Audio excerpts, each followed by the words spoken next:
Itu juga hadirin yang mulia, orang yang memiliki harta yang melimpah, ya kan? Sampai pasir digenggam pun jadi emas hadirin. Siapa itu? Qarun laknatullah. Tadinya hadirin yang mulia, Qarun ini orang yang soleh juga hadirin yang mulia. Satu riwayat ulama beritahu Qarun ini juga orang soleh, tapi dia orang yang susah. Dia minta supaya didoakan supaya jadi orang yang kaya. Dan hadirin yang mulia, dikabulkan oleh Allah Subhanahu wa taala, dia menjadi orang yang kaya. Sampai-sampai hadirin yang mulia, dalam satu riwayat kunci gudangnya aja 72 ekor onta yang membawa kunci gudangnya. Begitulah kekayaannya hadirin. Tapi karena sedikit pun dia tak mau lagi taat kepada Allah, dia ingkar kepada Allah, maka ditenggelamkan di perut bumi ini. Sehingga sampai sekarang kalau ada orang mencangkol, menemui piring, dia katakan ini jatuh harta karun. Betul kan, harta karun dirinya mulia, tapi pemiliknya adalah Qarun laknatullah alaihi, yang dulunya ditenggelamkan bersama Qarun laknatullah. Beginilah hadirin yang mulia. Tapi bila mana yang tadinya orang hina-hina, dirinya saja dia tidak memiliki, hadirin yang mulia. Seperti mana satu orang sahabat, Bilal bin Rabah, yang dia tidak bisa baca, tidak bisa tulis, hadirin yang mulia. Tapi dia mengamalkan agama, ya kan? Tadinya seorang budak sahaya.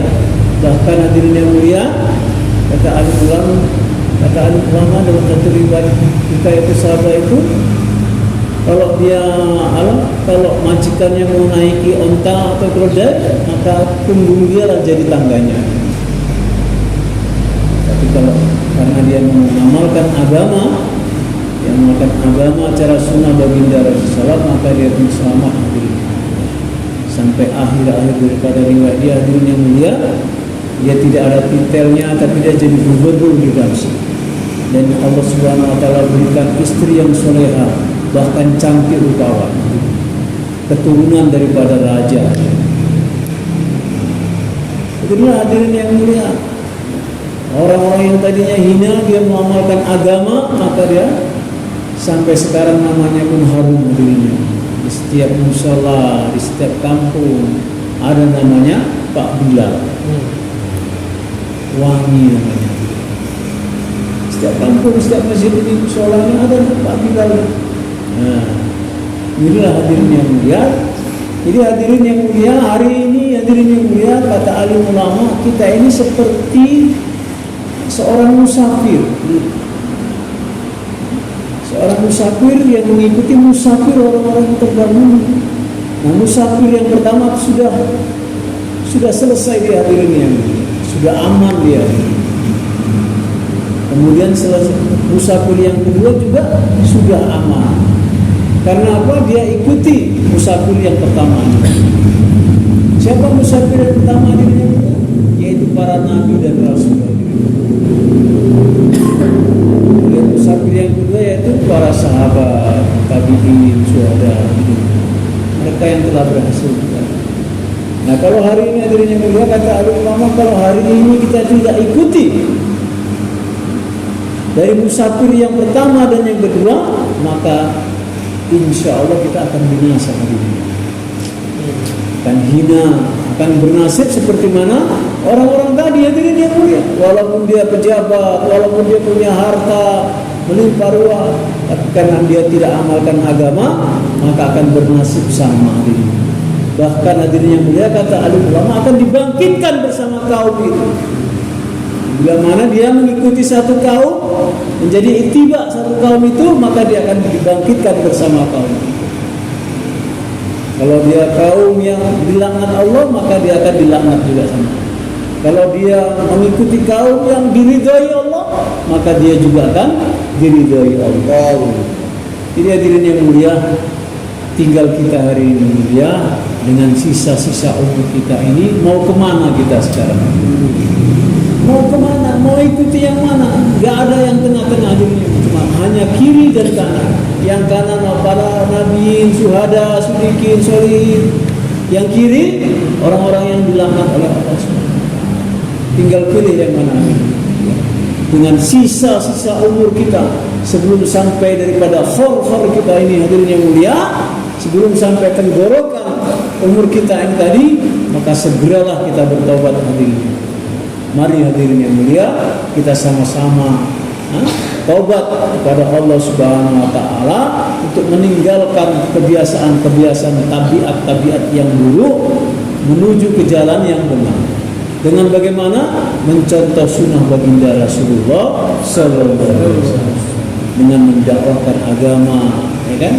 Dengan menjaga sholat berjemaah. Maka kita perlu belajar hadirin yang mulia, datang kepada ulama, belajar agama, tentang ilmu hukum ahkam agama, tentang ilmu mengenal Allah, supaya tauhid kita betul kepada Allah Rabbul Jalil hadirin, sehingga hati kita ini senantiasa selalu bisa mengingati Allah, dan lisan kita ini selalu bisa bertasbih kepada Allah Subhanahu wa taala. Dengan seperti ini hadirin yang mulia, sifat Maha Rahman Rahim ada sama kita, maka kita maha berkasih sayang. Kita selalu memuliakan orang tua kita, ya kan? Memuliakan alim ulama, menghormati yang lebih tua daripada kita, dengan sifat ikhlas, semata-mata hanya mencari ridha Allah Subhanahu wa taala.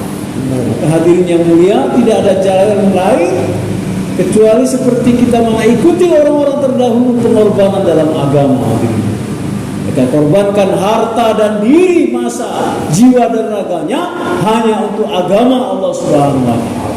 Apa yang diminta oleh Allah Subhanahu wa taala, seperti mana mata akan diperlihatkan hanya sebagai untuk Allah. Bagaimana mata untuk melihat untuk Allah? Hanya melihat yang diridhai Allah. Tangan juga bagaimana yang untuk diridhai Allah. Kaki juga hanya yang diridhai oleh Allah. Pikir kita juga yang diridhai Allah. Begini hadirin. Maka itulah hadirin yang mulia, dengan sisa-sisa umur kita, mari kita sama-sama, terutama saya sendiri hadirin yang mulia, yang lebih dekat dengan lisan saya ini adalah telinga saya. Saya niatlah berajam untuk bagaimana meningkatkan pengorbanan untuk agama. Sahabat ada yang kepalanya kuntul, dadanya tertancap tombak panah, ya kan? Abu Bakar As-Siddiq habis hartanya di agama ini. Umar radhiyallahu anhu separuh hartanya di agama Allah Subhanahu wa taala. Begini pengorbanan mereka hadirin, sehingga mereka paham dengan nilai-nilai akhirat, nilai-nilai agama. Maka itulah hadirin yang mulia, sekarang kita niatkanlah bagaimana bentangan-bentangan takaja di depan kita ini terlalu banyak. Ya kan? Dalam satu kampung kadang ada satu orang, dua orang ahbab membawa ribuan daripada manusia-manusia yang bakal akan nuntut kepada kita nanti hadirin.